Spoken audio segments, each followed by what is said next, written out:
I'm about to tell you a truth that might deeply unsettle you. Right now, walking among us are people with an extraordinary cognitive ability.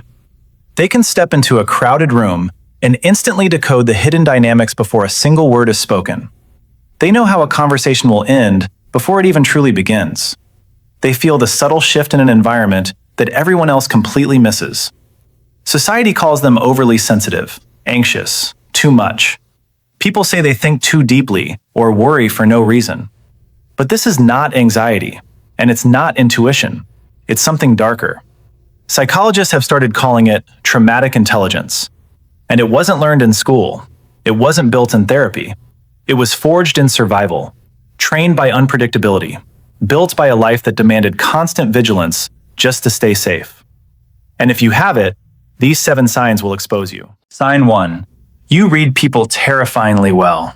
You notice the slightest shift in posture, the micro-expression that flashes across someone's face for half a second, the forced smile, the fake laugh, the subtle change in someone's shoulders compared to last week.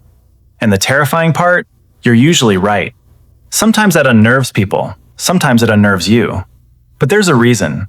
If you grew up in emotional unpredictability, where moods shifted without warning, your brain rewired itself. It became a scanning machine. Your amygdala learned to detect danger in the smallest emotional signals. Science calls it hypervigilance. What started as survival became perception, and now it follows you into every quiet room. Sign 2. You feel things before you can explain them. You understand things emotionally long before logic catches up. You felt the relationship ending months before the final argument. You sense the distance, the decay, without proof, without words. And when you try explaining it, you can't. Because it just feels true. Trauma often bypasses language. The emotional weight gets stored in the body. Your nervous system recognizes the pattern before your mind finds the logic. You don't guess what's wrong, you feel it first. Then reality catches up later. Sign 3. You stay calm in chaos. Most people want certainty, clear heroes, clear villains, clean endings. You don't. You understand people are complicated. Someone can love you and still hurt you. 2 opposite truths can exist at the same time. You learn that early. So when chaos hits, people panic. You go quiet, calm, strategic. Researchers call it stress inoculation.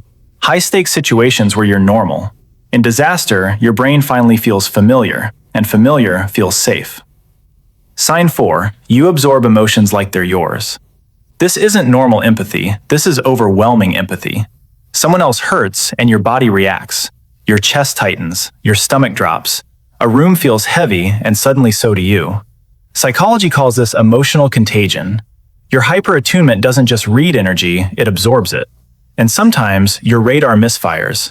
You sense danger in harmless silence. You carry emotional weight that was never yours. Sign 5. You sabotage peace. This one is hard to admit. You get close to what you want. Love, success, stability. And right before you have it, you pull away. You pick a fight. You disappear. You leave before you're left.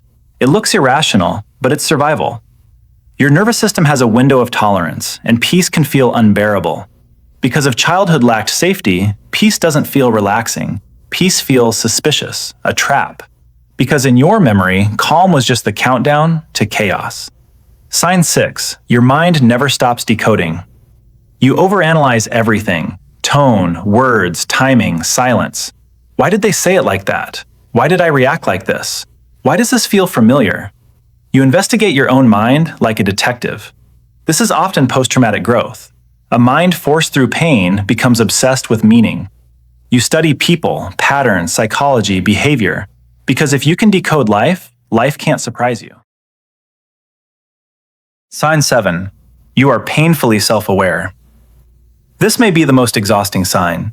You know your patterns. You know where they came from. You can explain your trauma with devastating clarity.